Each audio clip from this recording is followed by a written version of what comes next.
special guest, literally a guy who wrote the book on property management, Mike Levy. You know, they always say, you know, somebody is a gentleman and a scholar. And that's always what I think of when I think of Mike. He is about the nicest guy. He is a gentleman. Known him for a long time. And he is a scholar. He's one of the smartest guys I've ever met. And I'm going to have him share a few things that he's done. Something you may not know about Mike, though, is that in addition to his HP experience, his Northern Colorado rental.com experience, his writing his book experience, you're also on the dive team for Laramie County, is that correct? Yes. And you've been pretty busy lately. Yes, we've been extremely busy. Tell us a little bit about that. This last week and a half. Well, I'm sure a lot of you probably been reading the newspaper, a lot of the rescue calls and recoveries that have been made.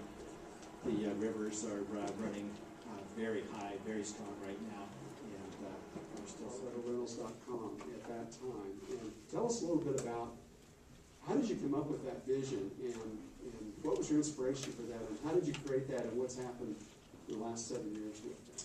Well, the idea originally came from Prue, and it was actually, she came to me after having a weekend visit from her sister, right?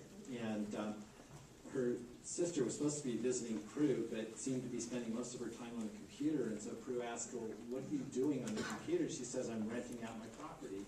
And Prue said, well, how can you do that from Fort Collins if you live in San Francisco, right?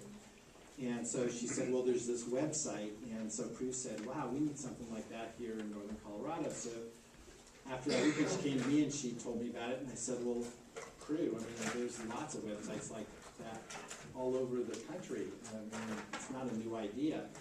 And she said, well, that might be true, but there's nothing here in northern Colorado.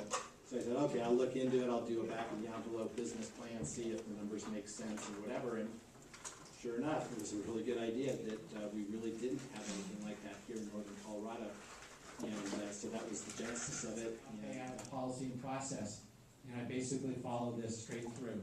I give them 3-day notice after they miss their deadline.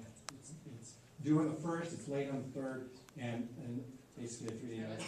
Make sure you include copies of the receipts and include a list of deductions. Here's an example of one that I sent to Jane Doe.